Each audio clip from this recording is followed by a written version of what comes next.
And without further ado, let me tell you about the Design Workshop. It is a landscape architect and urban design firm with 10 offices nationally and internationally. And now I'm going to turn it over to Mr. Kurt Culbertson, who's chairman and CEO of Design Workshop, who's going to introduce his team and proposal. Again, thank you for being here. Thanks, John.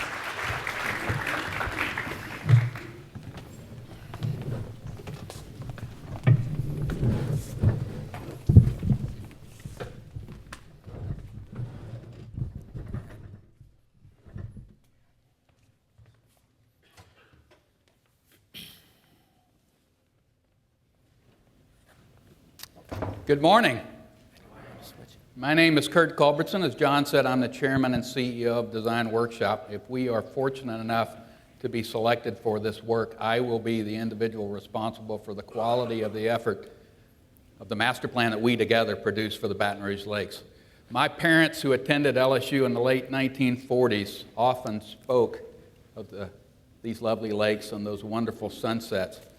When I was engaged to my wife of 38 years, I was ceremonially thrown into these lakes as my friends serenaded her.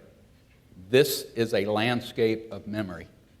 Everyone in this room loves and has stories that they could tell. It's our responsibility to draw upon your memories and build upon your aspirations to produce a master plan for the Baton Rouge Lakes. What I'd like to do is first introduce our team, provide you an understanding of the opportunities as we see it, talk about the needs and outcomes that are essential here, and then talk about how we create a world-class destination for Baton Rouge. I have on my left Amy Harbert, who will be the project manager of this effort. My partner Stephen Spears will be the design principal. Tim Marshall with ETM, former vice president of administration for the Central Park Conservancy in New York, and he worked with us on the management plans for the Park of the Horse Farm and the Houston Arboretum, will play an essential role in this effort. Steve Dumez, that you see here, just back from Chicago, where his firm was named the AIA 2014 Firm of the Year. The architect of this beautiful building we sit in, and the principal consultant on reinventing the Crescent Park in New Orleans. Kim Chapman with Applied Ecological Services, one of the premier ecologists in the country. Their firm are the ecologists for the Arch, National Arch in St. Louis, Fresh Kills in New Jersey. Jenny Harbert of Reich Associates, an essential part of our local team. Lars Barber with Baird and Associates, the only firm that we know of in the country that truly specializes in the engineering of lakes. Travis McDowell of CSRS, who will deal with questions of program management and transportation. And finally, Dr. June Hsu of LSU, who many of you know has monitored water depths and water quality in the lakes for over decades. So what do we believe you are trying to accomplish here? First, it's important that we create an inclusive process, as John describes, that engages all the community of Baton Rouge and particularly reaches out to those populations that are often underserved. It's extremely important that we listen to the concerns and aspirations of the adjacent property owners and respond to their needs, because much of this edges of this margin, lake margins are privately owned. We need to develop compatible relationships, a mix of active and passive uses, so that the relationships between adjacent uses and each other are compatible. We need to create an innovative and creative scheme that addresses the significant environmental questions that we face here. We need to create an enduring plan so we're not back here in 40 years to dredge the lakes again. And we need to create a world-class, beautiful park for Baton Rouge. To do that, we have to know that we have the capital funds to realize the plan, the operating funds to operate the park, and we have to be ensured that there's a management structure between the various entities, BREC and the city parish and LSU and the property owners, that can work in a coordinated way to realize the maintenance of the park. And we have to be mindful that this is extremely significant for recruiting for LSU. And as Amy knows very clearly, you want a process that's delivered on time and on budget. So, over the last 45 years, Design Workshop has evolved a process we call legacy design. We believe that when considerations of economics, environment, community, and art are brought together with the dictates of land and the needs of society, that magical places result. enduring landscapes, beautiful landscapes of sustainable value. That is the philosophy that we will bring to bear for the Baton Rouge Lakes. We will lead this community through a process with you involved every step of the way that looks at understanding the technical aspects, the community aspects, the challenges of the problems, that generates with you a series of alternatives, that thoughtfully evaluates those alternatives, that addresses questions of management and implementation, because we believe that it's important at the end of this process, we don't give you the consultant's plan for the Baton Rouge Lake. It's our plan. It's your plan. It's the plan for the people, by and for the people of Baton Rouge. How are we going to do that? Innovative environmental solutions, a citizen-driven process, understanding the historical identity of this cultural landscape and the future possibilities in this 21st century, understanding how we lead you through a master planning process, implement the plan, and operate it. So let's talk a little bit about what those innovative master environmental solutions might be. First, we are here today largely because of questions of water quality. We're all aware of the challenges of sedimentation, the shrinking depth of the water, the challenges of algae blooms, and so forth. We believe that an enduring solution for the Baton Rouge Lakes requires a watershed-level planning approach. It's not just about the lakes and the immediate margins of parkland. We have to understand how sediment, how stormwater, how nutrients enter the lake, because those contribute to the continuing siltation and water quality problems in the lake. We have to think about the lakes as a system, understanding that the old South Baton Rouge sewer main comes in the upper end by City Park Lakes, that there are a series of flows actually through the lake, albeit slow, that exited Stanford. How can we create some water flow within the lake? How can we create what you might call a hydrologic head, a series of drops that help move water through the system, right? How do we address the numerous stormwater inflows that come into the lake? There are a number of ways that we would like to at least discuss, okay? We know that GEC has done prior work. We've not been party to that yet, but we hope to work collaboratively with them to consider things like, could we create open headgates at Stanford that would allow periodic natural flushing of the lake? A little bit like what happens now, as you're aware, at the Grand Canyon, but certainly not quite at that scale, right? Can we address stormwater inflows from Dalrymple and Stanford and May Street and all the lakeshore drives, as we've done at Bagby Street in Houston, where we capture 30% of the Houston Midtown District and filter out through natural systems 80% of the pollutants that enter that system? That is the reason why Design Workshop was selected from more than 25 consultants by the American Society of Landscape Architects this year to design their Green Street demonstration project in Washington, D.C. Can we consider things like sediment baffles at each of the inflows of stormwater systems to capture some of that sediment to enter the lake? And can we even consider things like forebays and floating islands that might filter some of those nutrients before they contribute to the water quality problem? We know that plants and natural systems can do a remarkable job filtering water, but we need to be mindful that there are different perceptions of what that landscapes might look like. And there is a gradient of landscape treatments around these lakes now. Some are highly manicured, some are wild. We see that kind of gradient and continuum responding in a very nuanced way to the individual contextual situations around the margins of the park. We also think there's an enormous opportunity for this work on hydrology and green systems to create a living laboratory around the lakes, to LSU and the Water Institute to partner and to take the lessons that we will learn from this process to the balance of the state and the nation. We know that circulation's an issue. As we improve the quality of the park, there will be more demand, right? LSU's installed a roundabout at West Lakeshore and Dalrymple. We will look systematically at each of the other intersections, particularly the signalized intersections, and understand how traffic flow will be improved. We need to resolve the multimodal characteristics of the surrounding streets so there's not conflicts between cars and bicycles. We need to understand how transit can serve this area to reduce automobile impacts and also to serve underserved populations. We also need to understand the potential of the landscape. In 1989, a very bright young graduate student in landscape architecture from Abbeville, Louisiana, created a thesis entitled A Linear Park System for Baton Rouge. It envisioned utilizing the drainages of the city as a set of green spaces that would connect all of Baton Rouge's open space together.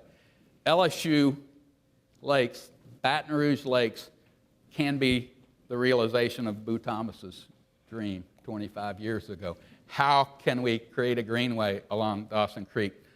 How can we create a greenway along Bayou du Plancher? How can we bring the Corporation Canal into LSU as a greenway and connect to the campus? Thank you, Kurt. Can everyone hear me? Okay, how about now? Okay. Well, great. As Kurt just mentioned, we have, just a couple of issues that we need to consider when we think about securing a healthy future for these lakes. In some cases, I think these solutions are going to be widely accepted to the public, but, in some cases they may not be. Kurt mentioned additional traffic, and with that additional traffic, maybe additional parking demands. So when we think about solutions to those issues, again, we may be looking to the community to assist us, and what we may be receiving is widely varied acceptance. So how then, I guess, is the question, how can we create a plan for the lakes that resolve the issues in a constructive way? Well, I think, you guys have all asked for a robust community engagement process, and that aligns perfectly with Design Workshop's philosophy for community-driven design. On projects such as the Park at the Horse Farm in Lafayette and Lafitte Greenway in New Orleans, we were able to assist the community to give form to their overall and collective vision for these very important green spaces in their communities. And I think we can do the same thing here in Baton Rouge. Really, our approach is simple. So we like to listen first, and then we draw. We know that we cannot achieve consensus because that would imply that everybody agrees with everyone about everything, and that's just not going to happen. But what we aim for is something that we consider to be informed consent, where we will give the public an ample amount of time to consider the issues and a forum in which to deliver your platform on those issues.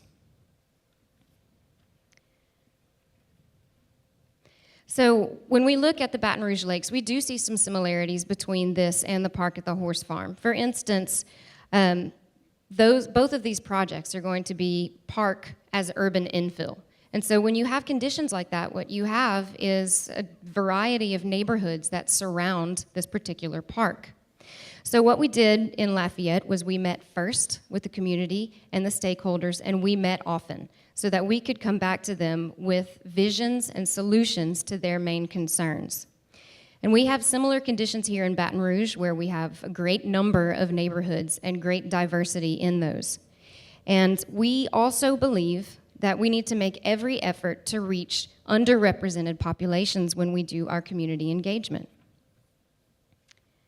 This project actually represents additional particular challenges to the horse farm in Lafayette because we are also dealing with, as you can see, a great variety of management and ownership along the edges of the lakes. And so this diversity suggests that we can't really take a one-size-fits-all approach because we'll be dealing with BREC, we'll be dealing with LSU, and we'll be dealing with many private property owners such as yourselves. And so we need to adapt a plan that is nuanced and takes into consideration every condition that we can find along the lake edge. And Design Workshop believes that great ideas come from everyone. So we don't sit up here posturing to think that the only good ideas come from our collective mindset. They come from you as well. They can come from anywhere, actually. So we want to open the process to all of you, and we want to allow input from anyone who chooses to participate. So you have the opportunity to tell us what you think about the lakes. We're here to ensure a transparent and inclusive process, and we want to work closely with CPEX to ensure that we can do that. We like to start our projects with a kickoff meeting, and part of that kickoff meeting is a public engagement plan. And the very first step of that public engagement plan is going to be sit side by side with CPEX and determine each of our roles and how we can engage the community. We have found that a community-driven process works very well and has worked very effectively for the design workshop team. The master plan for Lafitte Greenway in New Orleans received unanimous approval from New Orleans Planning and Zoning, and it received unanimous approval from the City Parish Council. We had over 1,000 participants in our public engagement process, and we engaged stakeholders in over 75 meetings. For us, that translated into an award-winning plan, not just an award-winning plan, but ASLA's highest award, the Award of Excellence in Planning and Design. And additionally, in Lafayette, we had over 7,000 members of the community engaged in our public process. So if you think about a town the size of Lafayette, that is a pretty high percentage for public engagement. And we were pretty proud of that. And so, you're probably wondering maybe how did we do that? Well, we consider ourselves to be a leader in digital technology and in social media for public engagement processes. And we found that online participation will increase meeting attendance almost up to 4 times. And that's especially true in towns like Lafayette and Baton Rouge, where you end up with a great deal of university participation, and also important in towns where we have commuters and time and attendance at public meetings may not be or distance prevents attendance. We utilize specialized software, such as Mind Mixer websites. We use handheld key polling devices so that everyone that's in attendance has a voice, and you're not being overpowered simply by the loudest person there or by the person who happens to be the angriest on one issue. So, and we also like to engage the community in traditional activities such as mapping exercises. So these exercises enable people to participate one-on-one. They can sit and debate planning issues. They gain respect for each other's opinions. And most importantly, perhaps, people that don't have access to digital technologies can still have their voice represented in our public engagement process. So the park at the Horse Farm in Lafayette also received unanimous approval from the City Parish Council because nearly 80% of the public stated that they were extremely satisfied with their plan. So this is a plan we crafted together. And that is important because that citizen-driven approach gives confidence to the local officials who then have to make those tough decisions as to whether or not we're going to push this plan forward. And so I think we see that the purpose of public engagement is twofold. So first, we want to gain approval for a plan of action. And then second, we want to gain approval for the plan itself, because that approval ultimately helps to secure financial support to realize the vision and the implementation and ultimately the maintenance that is going to secure the health of Baton Rouge Lakes for many years to come.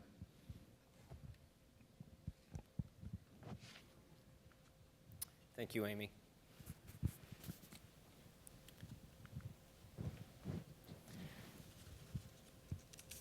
The lakes and the adjacent landscape is part of an extraordinary cultural and environmental landscape. Sitting adjacent to LSU's campus, a National Register of Historic Place, many great historic neighborhoods, an ecology that dates back to the beginning but been modified since the 1930s by WPA, understanding the past to help determine the future is paramount to its success. As the state capital with an emerging economy, creating a destination of golden necklaces of lakes will advance the quality of life for the citizens, for people who haven't been here yet, who are going to be moving here with the emerging economy, and to establish harmony for both the cultural and environmental systems to coexist in harmony. The present conditions, however, represent numerous challenges and opportunities. whether it be issues associated with mobility, with bicycles, pedestrians, parents pushing strollers, automobiles, to understanding the relationships of land uses and compatibility of those land uses next to one another, is at the forefront of what makes this project so important and so relevant. It is our approach of context-sensitive solutions that will ensure the relationships of external and internal elements of the park are carefully considered and solutions yield mutual benefits. However, the idea of building a 21st century holistic sustainable master plan does not have to result in forgetting about the past. The Blue Hole Regional Park in Wimberley, Texas, we were able to craft that carefully in a very similar situation where past and present determine the future. Through a very rigorous public outreach process, the master plan was unanimously supported by council, and the design resulted in a national award-winning effort that has come in $500,000 under the cost estimate budget that we set forth at the beginning of it. But holistically, sustainability has to be thought about more than just the environment. From an economic front, being able to analyze capital costs and long-term operations and maintenance were fully realized. We wrote an operations and maintenance and management plan concurrently with the master planning and design process. And as a result, you can see 194% increase in park revenues were created. 30% of the construction budget was set aside for an endowment, and it's cost $0 to the taxpayers to maintain this park to date. However, the sustainability aspect is about the environment on that project as well. And so 10 interpretive signs were created and developed, articulating the pedagogical value of what the park creates. It has become an environmental outdoor laboratory for the community. But the challenge that we face in design is about deploying both the creative and the critical thinking process. We need to lead the public through a process of creative thinking, of expanding ideas, thinking very large, thinking successful about what everything could become in Baton Rouge. But at the same time, we also have to lead the public through a process of critical thinking. What is the collective vision of the people of Baton Rouge? The hardest decision sometimes is editing in the master planning efforts, and our process will go through that effort. Because of programming is at the core of what we do, we have to understand programming is very important in the process itself. It is inappropriate for us to deliver design solutions at this point in time without collaborating and communicating with the community first. At the park at the horse farm, we were able to really advance that idea in a context-sensitive solution, working with the community by identifying program first before we even started to draw or come up with solutions. And out of that process, we were able to develop 3 alternatives of programming, which allowed the community to understand the different options, but also inform relationships that they were concerned about or they supported as it relates to external situations, whether it be land use or transportation models, or internal programming. Is it appropriate to put a dog park next to a children's playground? That type of discussion. And so out of that, we then created 2 concepts for the community to discuss and vote on and help further advance. And one of the things that's very important to us in this process is to be able to anticipate and incorporate cost estimating in the scenario building. So it's not about form giving and programming alone, but also the cost estimating.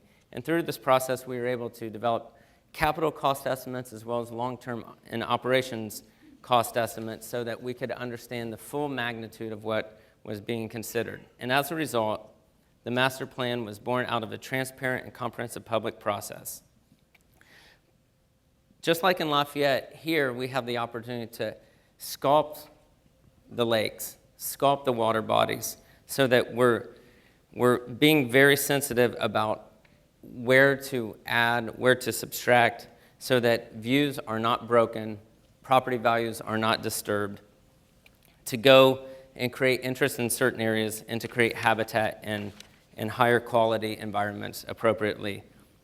The aesthetic and program of the park does not and should not be a one-size-fits-all. As many of you know, some areas are manicured, some areas are not.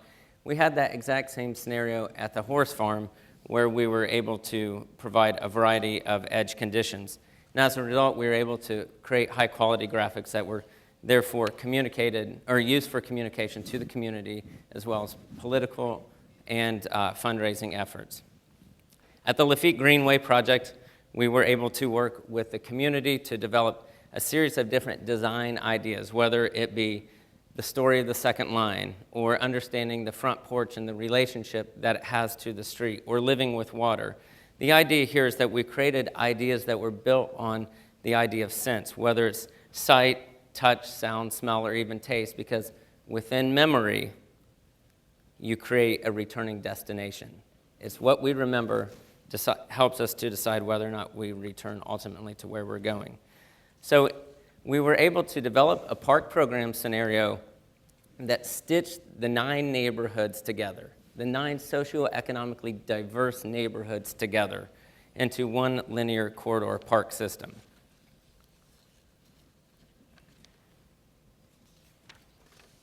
And although we're tasked here in creating a master plan for the lakes and not the final design, I think it's important for us to remember as designers and planners of the principles of art that Dr. Reich and many other landscape architecture professors before us taught us about line, form, color, texture, rhythm.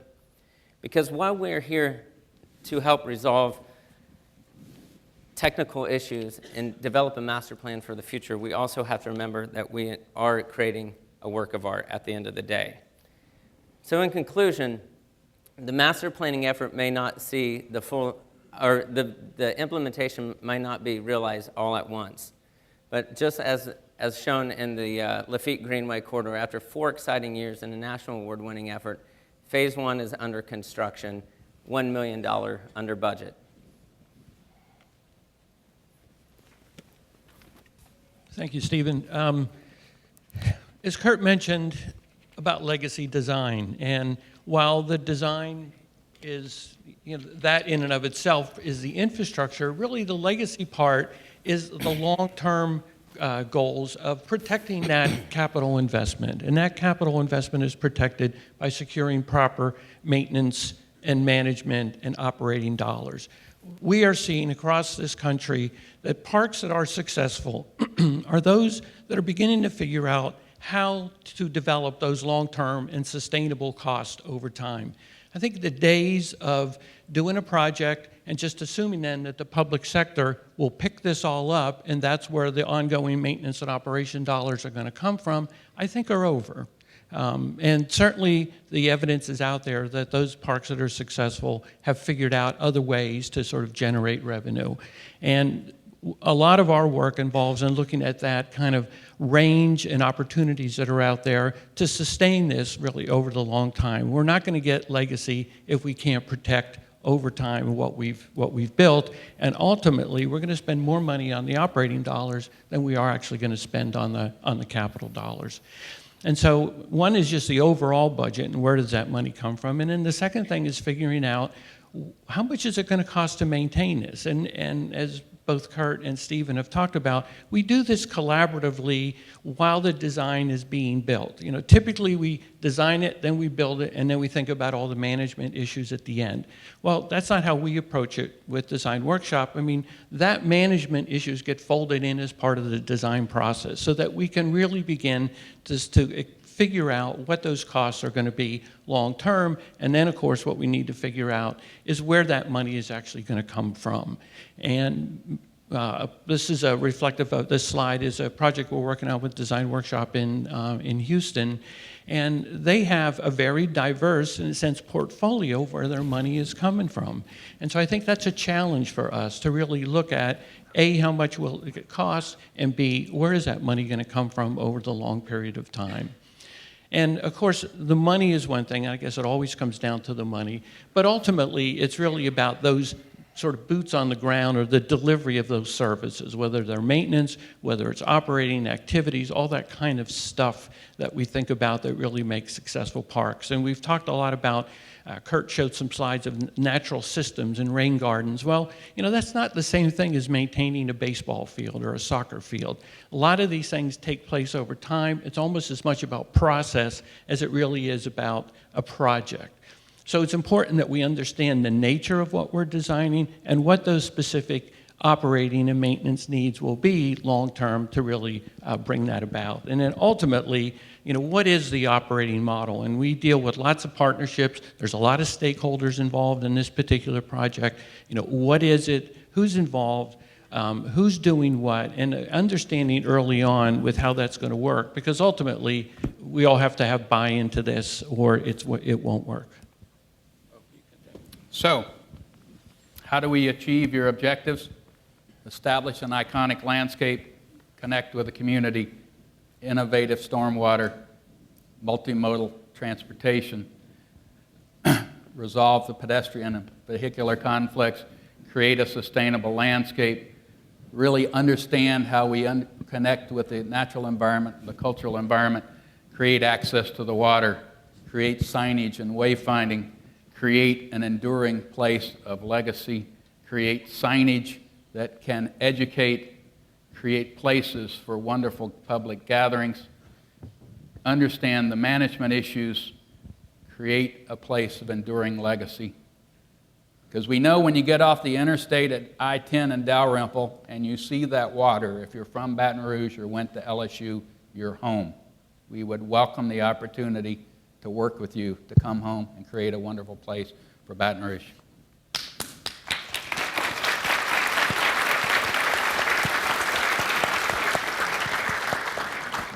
Thank you very much. We'll now move into Q&A from the selection committee. Does anyone have the first question? Dennis? Listening to the presentation, there were a couple of instances where you spoke in terms of, I guess my interest really is the maintenance and operation dollars and sourcing that and sort of opportunities to capitalize on other existing park opportunities that are right in that space also, not to expand the scope of the project, but making certain that there are only a certain number of dollars in Baton Rouge, and wanted to make certain that we use this process to also either enhance or certainly not impede other opportunities going forward. What are these sort of drill down thoughts of opportunities that do exist to make those monies that are available in a sustainable fashion to help both this project and others that are sort of right around the LSU lakes? Okay, I'm going to ask Tim to answer this question. I ask each person to take 1 minute with their answer, and then we may circle back. I can't speak specifically to your situation right now, but I can say that kind of across the country, if you will, we have revenue and we have expense, and so looking at that revenue and figuring out what are all of the different opportunities that are out there, and it varies from place to place. Central Park it's all privately donated money. Many other parks actually generate revenue. And so looking at what are the components of the project and those opportunities, either from a programmatic standpoint, from a facility standpoint, to generate some revenue over a sustained revenue over a period of time. Discovery Green in Houston, right now, 25% comes from the public sector and 75% comes from earned revenue and fundraising that the Discovery Green Conservancy is actually doing right now. So I think the challenge is, we need to really look at those opportunities and make sure that we're marrying up the design with what it's going to cost to actually operate the park over time. And it's also not even sometimes just the park itself. It could even be kind of a broader context, and with bids and PIDs and all these other kinds of things that are out there. But there's quite a menu of things that are out there right now that different municipalities are looking at to try and fund this, because it is ultimately the most difficult thing we have to deal with, which is how are we going to secure the funding long term for the maintenance. Haley? My name is Mike Wood. I'm with Wildlife and Fisheries. The timeline slide was interesting, of course. This lake has a very rich history. But one of the things that's going to be a technical problem for you guys is the fact that this was a cypress tupelo swamp. The stumps that are still there were a very difficult problem for the last restoration effort, and so I'd like to know if you have ideas about how you can address that for this one.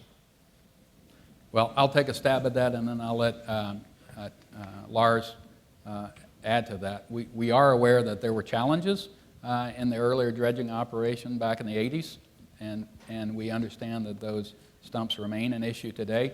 We also know that GEC has made some recommendations relative to the benefits of wet dredging versus dry dredging. And so we don't want to prejudge what that solution might be, but we can anticipate that there are many concerns in the neighborhood about how long this takes and what are the issues that are related there.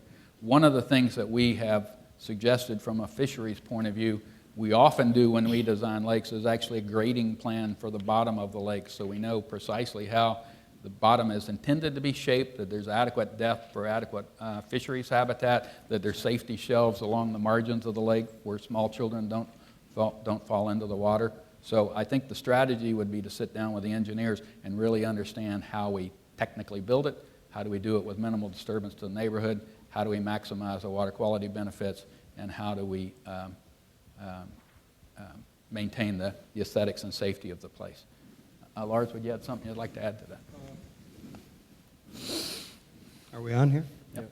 Okay. Yeah, there's two ways to excavate, as Kurt mentioned, wet and dry. It's a little bit more difficult to deal with the stumps from a hydraulic standpoint because of the equipment. There is some large equipment that can hog through or chew up the stumps. I don't think we want to do that. I would like to see us be able to map the stumps. We can do that through geophysical surveys and get a better idea just where they are. From a dry perspective, if we do it from a mechanical means where we drag the lakes, it gives us opportunity to hook onto those stumps and remove them, pull them out. We would like to salvage them to put them back for habitat, or they have other uses as well too. So it's a bit of an issue for sure. I think the key is to try to get a map first and understand that a little bit.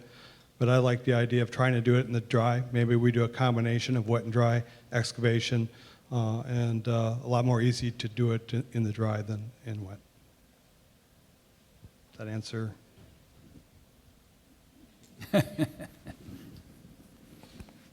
Kyle Graham with the Coastal Protection Restoration Authority. A great presentation. Thank you very much. You've shown and talked quite a bit about the challenges, and you've obviously spent a good bit of time around the lake. I know that there's a very public process that was described. However, just driving around the lakes, looking at the project from the brief overview that you've done, what are some of the initial thoughts on things that could potentially wow our community in the overall master plan? Well, I would say there's something that's really striking about the lake, and something that would be interesting to be able to ask everyone in this room. You know, those of us who came from out of town that have seen the lake for the first time, we're really wowed by what a spectacular landscape it is already, right? And so there's one school of thought that would suggest that this is an apple that simply needs to be polished, that a major, massive intervention isn't necessarily required, but there are clearly some technical issues that need to be resolved, some pedestrian bike conflicts that need to be resolved, things of that sort, right? That's one school of thought. The other school of thought, which for all of the designers in the room is probably an easy one to jump on, is this is a remarkable opportunity. We can get engaged in a very creative process, and we can think of all kinds of program ideas that could go here, right? To Stephen's point, editing is the challenge. So we've talked with Steve Dumas. Could there be a visitor center or a research center on the lake that allows people to learn about water and habitat technologies? Could there be, as you saw in one of these images in a lake park we did in Arizona, a concert venue along the edge of the lake? A question we dealt with at the horse farm. Certainly we could make that happen, but there's questions about what kind of music and the size of the crowd and the amplitude of the music and so forth, right? So there are a lot of possibilities. There's a tremendous need, I think, to create a gateway as you get off of Dalrymple. It's a little understated, and there are a lot of interesting challenges about the way circulation moves that could serve as a whole series of wayfinding and landscape elements along the core of it. So the ideas are endless. The challenge is to figure out how to balance those between the capital and the operating budget, all the technical concerns that have to be done. This will be a very challenging process. There should be no illusions of that, but I will tell you from our experience in New Orleans and Lafayette, at the end of the day, it will be a very rewarding process because the people of Baton Rouge are going to learn a lot that can be carried forward to future processes. Hi, I'm Carolyn McKnight with BREC, and you mentioned something about an informed consent when you gather input from the public. Given all of the different interest groups and people who are concerned about this project, how are you planning to make sure you validate and analyze all of the information you get to make sure we get the best product? Really good question. A couple of things. I'm a firm believer in the teachings of Mr. Thomas Jefferson, who said, then say whether it's better to give power to the government or information to the people, because the latter is the one true way to preserve democracy. We think we have to be out in the neighborhoods, meeting people where they are, educating them about this process. But Mr. Jefferson also said this is a participatory democracy. The decisions are going to be made by who participates, right? So the kinds of surveying techniques and participation techniques that we're engaging in aren't going to guarantee a statistically validated answer, right? But there need to be plenty of points of opportunity for people to participate in a meaningful way, to be educated about the problems, to understand the alternative we've created together. So that at the end of the day, they say, you know, I may not be happy about one particular thing, but you know what? All in all, I'm feeling pretty good about it. It's time to move forward and build it. And every one of these projects, we've asked people that at the end of the day. Are you satisfied with the plan? Is it time to build it? And the response has been overwhelmingly 75–80% say yes, we feel good. So that's what we mean by informed consent. We got to go out and meet people, quite honestly, and meet them where they are. Brian Harmon with Public Works. Uh-huh. One of my primary concerns was already addressed, which was the stumps. The lake itself, though, has got some unique situations where you've got extremely shallow depths. You've got a large drainage basin that drains through it. To achieve what you want to achieve, you've got to deepen it. Have y'all put any thought into, one, what's the average depth, and two, how will you dispose of the sediments that are out there today? You know, there was discussion about maybe excavation in the dry. So I'm curious, this may be drilling down too far at this level, but just, I think for it to be successful, we've got to be able to move a lot of dirt. Yep. We've got to dress the stumps, and it's got to be done in a manner, you know, landforming possibly on site. Yeah. Well, Stephen mentioned briefly the idea of the golden necklace. It's a term that we've started to use. If you're familiar with the chain of lakes in Minneapolis or the Emerald Necklace in Boston, one of the things that we've talked as we've described this is it's a series of lakes. Each one may be different.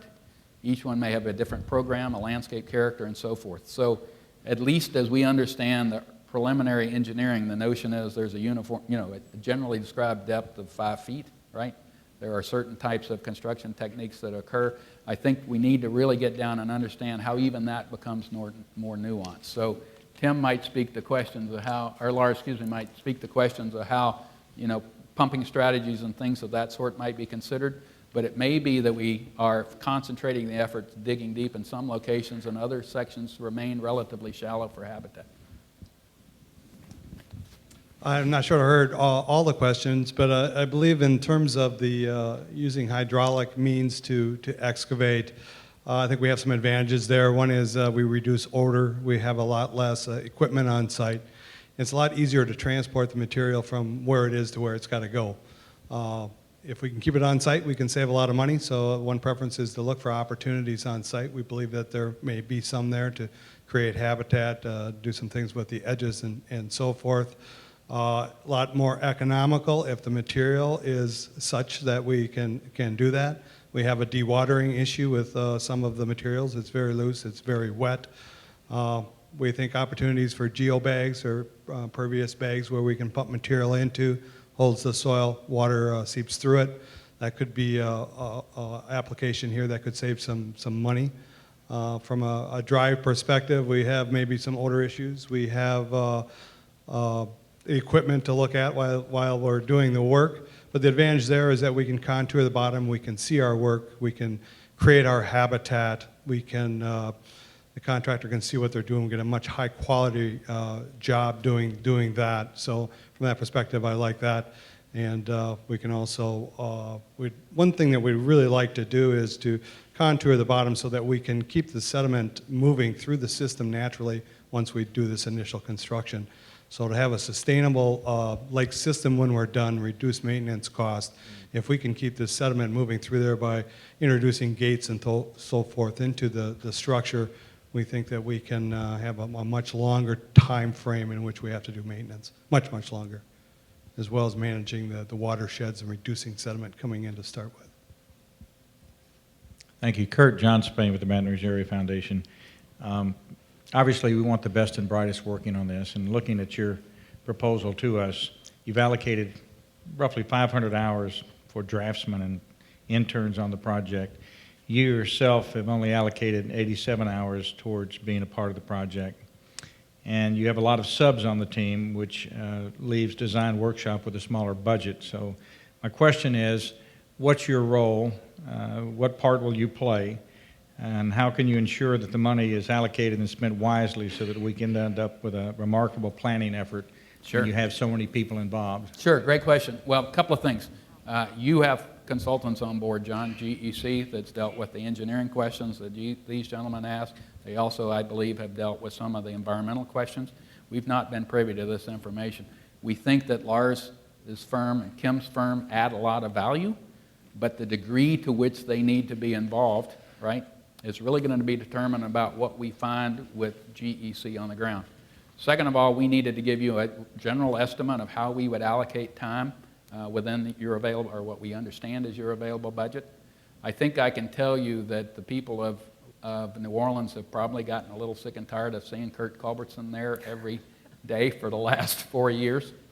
I will be here at every step of the way. I'm fairly certain that the folks from the park at the horse farm would tell you the same.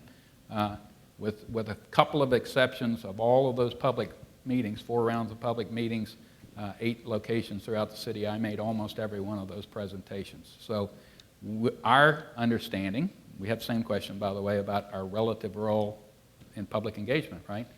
What we would hope to do if we're selected, if you believe this is the right team of people, to simply sit down with you and say, hey, where should we allocate the resources? Let's talk more specifically. These kinds of proposals are pretty difficult because we don't have the interaction, the ability to roll up our sleeves and sit down with you and say, hey, where do you want the emphasis placed, okay? I will tell you, even though I'm the CEO of the company, I have spent my entire career organizing the company, so I get to work on projects and other people deal with all that other stuff. So we'll be here. This is too good of a project for particularly those of us who love this city and love LSU to not be involved every step of the way. In fact, I have a whole bunch of people at home who are standing in line that want to work on it as well. So. Okay, so should you be chosen, we'll have an opportunity to talk to the firm, negotiate the final contract. Absolutely. And we can look at which subs are actually necessary, and you're assuring us that both you and Design Workshop will be actively involved in guiding this project. Yes, and I will tell you one other thing. We know that BRAF has done remarkable things in its ability to manage projects of this complexity, raise funds and things of that sort. Tim, I think, we hope, has made a very compelling case. We don't want to produce a plan that sits on a shelf. We want to build whatever the appropriate solution is. So we think having management and operation involved every step of the way is absolutely critical. Whether Breck feels like they've got those questions covered, right? Whether the fundraising questions are already answered, those are the kind of information that we need. But in Lafayette, for example, at the Houston Arboretum, we are very actively engaged in supporting those organizations with their fundraising. Whether you need that from us or not, we're here, we're capable, we certainly do it all the time. But if you don't need that, that's cool. We're good with that. And just like we showed you on screen where we had a public engagement plan, that was a chart that we would sit down together with CPEX and fill out, we will do the same thing with you, and we call it a project management plan. So we will sit together with the entire team and do exactly what Kurt said, so to divvy up roles and really determine whose involvement and to what level is needed throughout the scope of the project.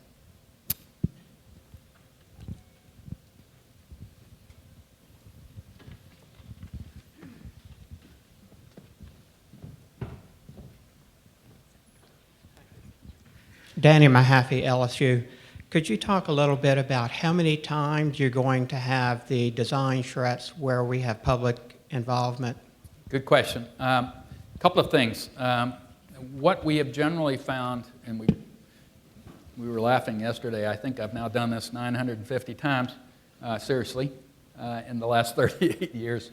What we found is at least 3 charrettes are worthwhile. The first one is really one of goal setting and identification. What are the issues out here that we need to consider? What are the challenges? What are the opportunities to hear from you, not our speculation, but from here to hear from you what's important? The second charrette really involves the consideration of alternatives, that we would come forward with some initial alternatives, probably 3 alternatives that would give the community a range of opportunities. We sometimes refer to that in the office as Goldilocks-ing the problem. What's too hot, what's too cold, try to define what's right. More often than not, it ends up being a hybrid of combinations of the elements that are contained within those plans. And then the final charrette ends up being a charrette around getting to the preferred plan, a final critique and evaluation to get to a preferred plan that then goes forward, okay? Sometimes, and it may be necessary here, it's also useful to have a charrette that deals with questions of operation and management. This is a particularly interesting operation and management question because you have LSU, which is a fairly autonomous entity. You've got BREC. You've got private property owners who are actively engaged in maintaining shoreline and so forth right now. You've got a lot of people that need to come together in a unified way. So we need to work with you to design the mechanism to sort those processes out as well. How much the public is involved, of that piece of it is probably to be determined. But at least those 3, Danny. Great. We have 5 minutes left, so last question.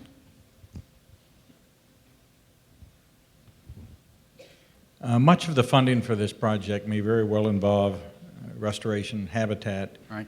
Migratory flyways. There is a bird sanctuary that LSU operates.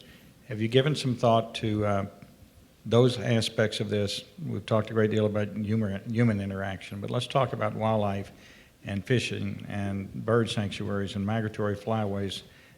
Have you got expertise on the team that can help us with that, and what are your thoughts on that? Kim can certainly speak to that, but I will tell you that, John, that we are extreme believers in performance-driven design, the idea of metrics to evaluate success in the categories of environment, economics, community, and art. The Baton Rouge Audubon Society has on their website a posted list of the number of migratory birds that can be seen at Baton Rouge lakes. We would use that as one benchmark about the environmental health of the lakes and understand how we can increase habitat. So I think we'd want to work with fisheries, we'd want to work with birds, we'd want to deal with water quality, air quality, a range of environmental metrics that we could benchmark against. But Kim, why don't you see what you can add to that one? Hello, everyone. We know that herons, egrets, and pelicans have historically used this lake in large numbers. In the spring and fall migration, it's quite spectacular. You get a whole bunch of other songbirds coming through, as all of you birders know. The fisheries, bass, channel cat, things like that certainly are present. And all of the solutions that have been proposed related to dredging and stumps and so forth, they really will be considered in the context of treating this lake as an ecological system.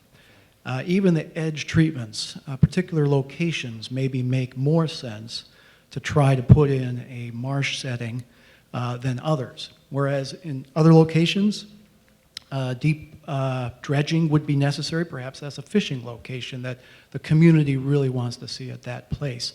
We're going to treat this lake as an ecological system. We're going to think about the biota, the plants, the animals, things that have been here historically, the tupelo, cypress tupelo swamp, buttonbush, pickerel weed beds, which are gorgeous when they're blooming. And then try to integrate that with the whole dredging question. And what do you do with all that sediment? Maybe you don't have to remove it all. The stumps, what do you do with that? Maybe there's an ecological component to the question of what do we do with the stumps. So that's the type of holistic approach that we like to take as an ecological design firm. But we would listen to the community. We'd be working with our colleagues in the design community to really try to bring ecological thinking into that project early on in the design.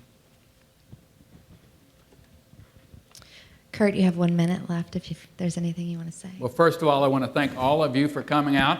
I think you should give yourself a hand. Coming to these kind of public meetings is a great display of citizenship, and it's something we could use a lot more about in this country.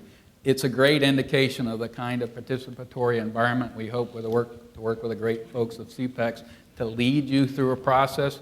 As Stephen made the point, we're not here to come with a preconceived notion about all the possibilities. There are plenty of possibilities, and I can assure you when we engage the public, you're going to hear some fascinating ideas that none of us have ever thought of. The challenge is for us to work together as a team, as a big team, and carefully edit and choose selections that are consistent with the values of the community, that are consistent with your vision for what this park can be, to really create a world-class destination for Baton Rouge. Thank you for consideration. We would really love to help you in this effort.